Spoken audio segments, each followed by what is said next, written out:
నీకు నా బాధ అర్థం కావట్లేదు బామ్మ. నేను కోపంలో తనని కొట్టినందుకు తనకన్నా నేనే ఎక్కువ బాధపడుతున్నాను. ఆ విషయం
సరే, ఇంతవరకు ఏం చెయ్యకపోతేనే ఇక ముందు ఏం చేస్తానో అది చూడు.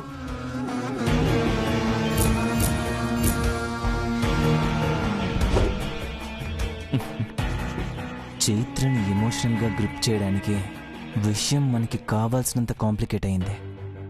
చేజారుతుందనుకున్న చైత్ర పూర్తిగా నా గుప్పట్లోకి వచ్చే సమయం ఎంతో దూరంలో లేదా. విషయం హాట్గా ఉన్నప్పుడే మన థాట్స్ ఇంప్లిమెంట్ అయిపోవాలి. అంటే చైత్రతో నా ఎంగేజ్మెంట్ ఇమ్మీడియట్గా జరిగిపోవాలి. సమయం లేదు మిత్రమా.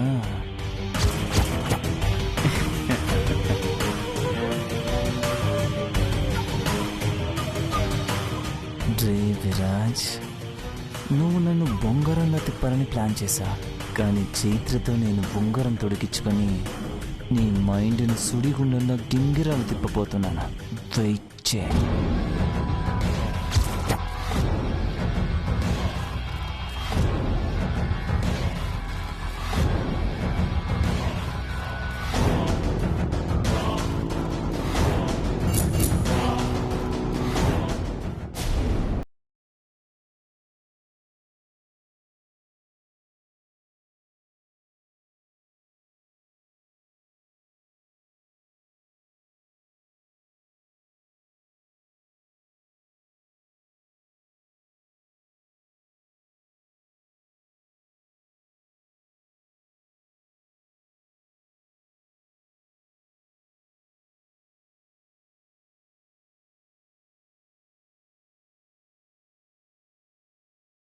తప్పు చేసినట్లు బాధపడుతున్నారు. మిమ్మల్ని ఇలా చూడడం నాకు చాలా ఇబ్బందిగా ఉంది.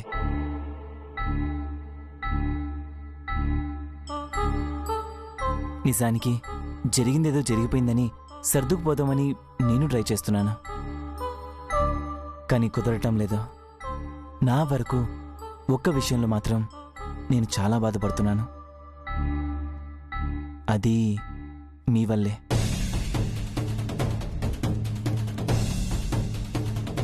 పృథ్వీ, మేము నిన్ను బాధ పెట్టడం ఏంటి? ఆంటీ, మనస వాచ కర్మన చైత్రే నా సర్వస్వమని నేను నమ్మాను. చైత్ర ఫ్యామిలీ అంటే అది నా ఫ్యామిలీ అని ఫీల్ అయ్యాను. కానీ మీరు నన్ను ఇంకా దూరంగా ఉంచుతున్నారు.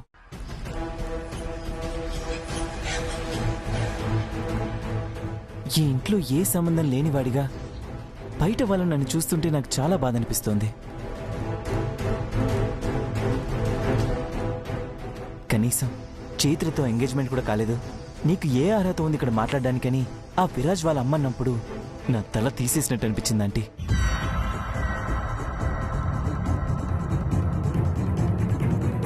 నీకు ఏమీ కాని మనిషిగా నీ పక్కన ఉండడం నాకు ఏమాత్రం ఇష్టం లేదు చైత్ర. అందుకే ఒకటి డిసైడ్ అయిపోయాను.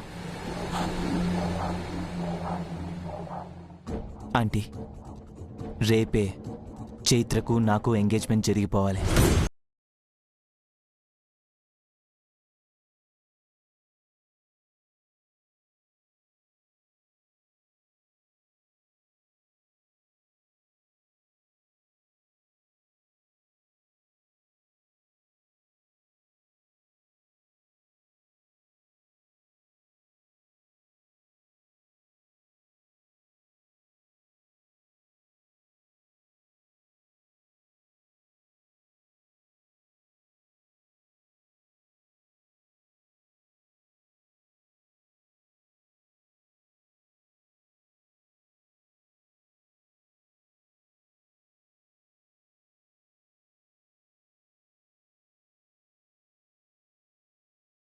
బాగుంటుంది.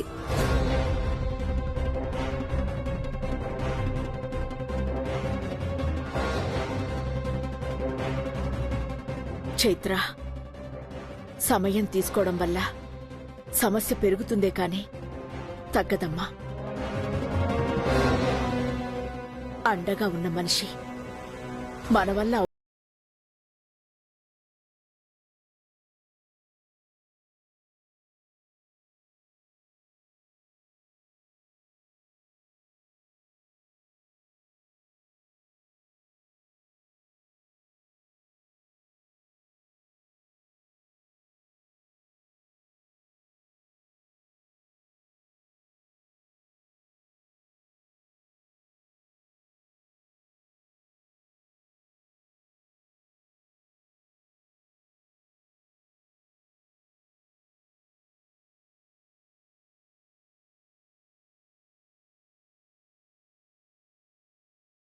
తను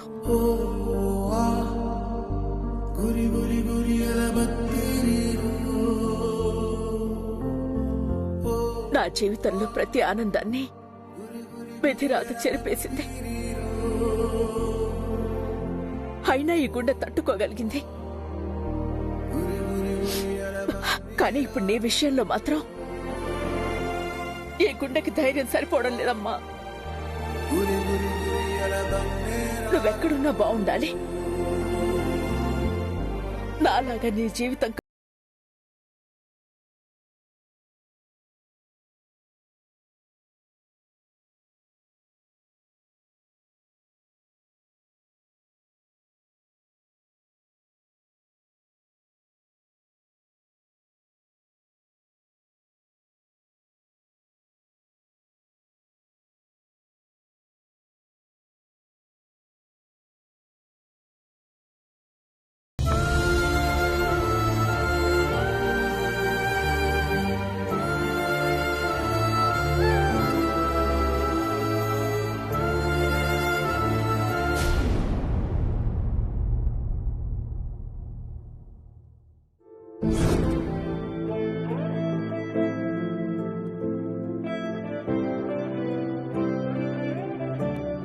చైత్ర మరీ ఇంత సెంటిమెంటల్ ఫులా?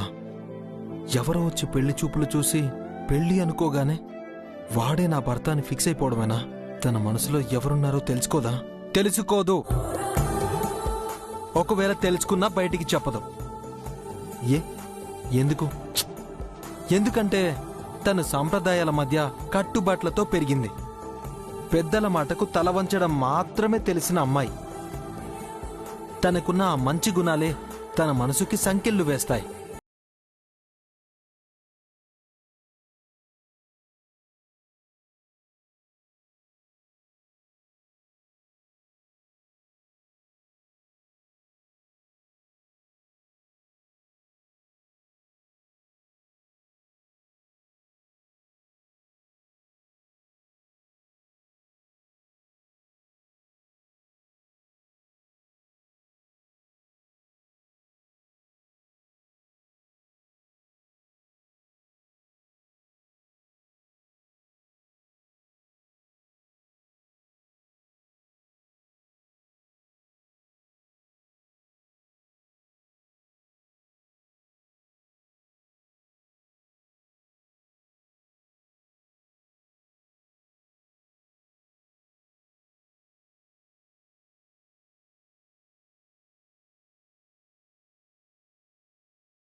కానీ నీలో ఎవ్వరికీ కనపడని విషసర్పం ఉందని నాకు అర్థమైంది.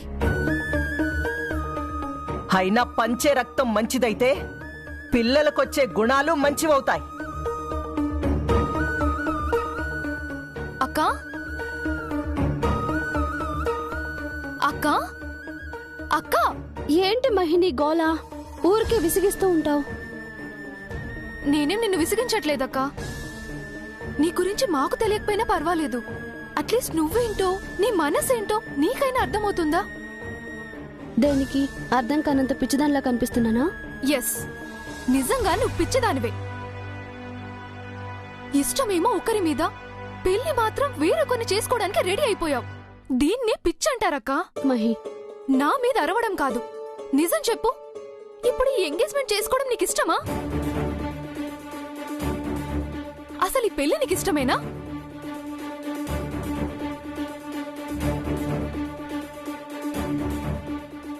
ఇష్టం లేకుండానే ఒప్పుకున్నానా? అబద్ధం. నువ్వు ఈ పెళ్లి చేసుకోవడానికి వేరే ఏదో కారణం ఉంది. అదేంటో నాకు తెలియదు, కానీ నీకు పృథ్వీ గారంటే గౌరవం తప్ప ఇష్టం లేదు. నీకు విరాట్ గారంటేనే ఇష్టం అని నేను నీతో చెప్పానా? పిచ్చి పిచ్చిగా ఊహించుకుని పిచ్చి పిచ్చి మాటలు మాట్లాడకు మహి. సరే అయితే నేను నిన్ను ఒకే ఒక్క ప్రశ్న అడుగుతాను, సమాధానం చెప్పాక. ఏంటి? నిన్న ఆ గొడవ జరిగినప్పుడు పృథ్వీ గారు విరాజ్ గారిని కొట్టగానే నీ కళ్ళల్లో కొన్ని క్షణాల పాటు పృథ్వీ గారి మీద కోపం కనిపించింది. తర్వాత విరాజ్ గారు నిన్ను కొట్టినా నీకు కోపం రాలేదు. ఎందుకు? కాబోయే భర్తని కొట్టాడని విరాజ్ గారి మీద నీకు కోపం ఎందుకు రాలేదు? అంతెందుకు, తను వెళ్ళినప్పటి నుంచి తన కాల్ చేసి సారీ చెప్పాలనుకుంటున్నావు, కానీ నిన్ను నువ్వు కంట్రోల్ చేసుకుంటున్నావు. ఇప్పటికైనా నీ మనసేంటో తెలుసుకో అక్క. ఇంతకంటే నేనేం చెప్పలేను.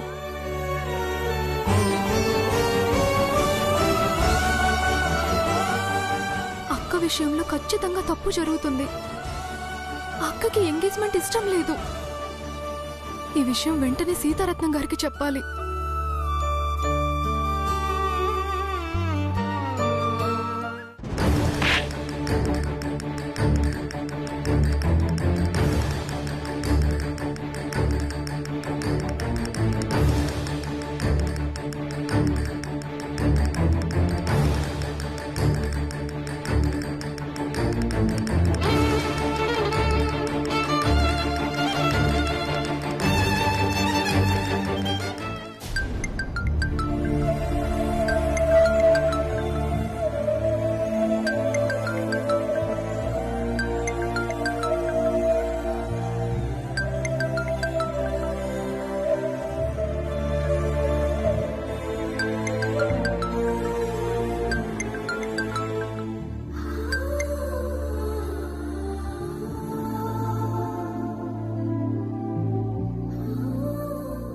హలో విరాజ్.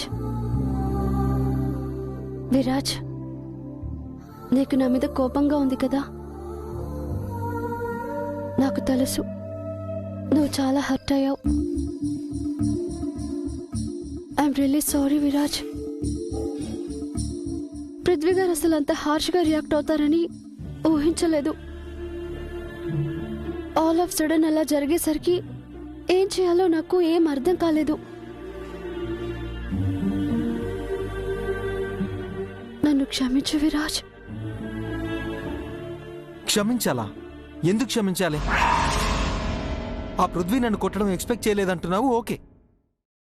మరి నేను వాణ్ణి కొడుతుంటే నువ్వెందుకు అడ్డుపడ్డావు?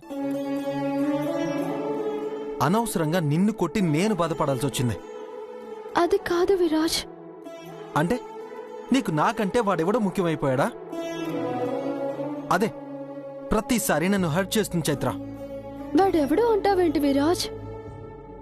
అతను నాకు కాబోయే భర్త. తనకి ఇలా అందరి ముందు అవమానం జరగటం నాకు ఇష్టం లేదు.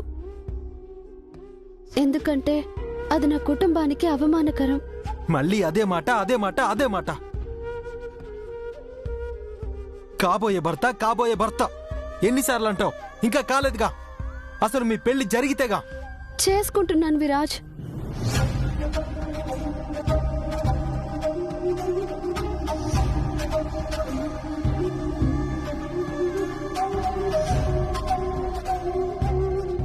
ఏమన్నా చేసుకుంటున్నావా? అవును, రేపు అతనితో నాకు ఎంగేజ్మెంట్ జరగబోతోంది. పెళ్లి కూడా దగ్గరలో.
ఎందుకు చైత్ర మీ అమ్మాయిలంతా ఒకేలా ఆలోచిస్తారు?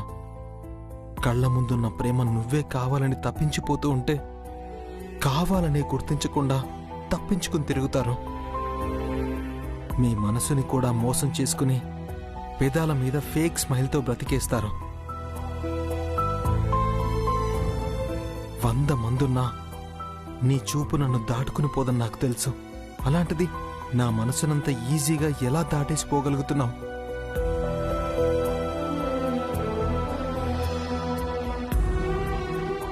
అయినా పోయిందని ఏడవడం నాకు చేత కాదు చైత్ర. పోరాడి గెలుచుకుని మరీ నవ్వుతా. I never lose my attitude. అసలు నా ధైర్యం ఏంటో తెలుసా? నువ్వే చైత్ర. నువ్వు నన్ను ప్రేమిస్తున్నావని తెలుసు.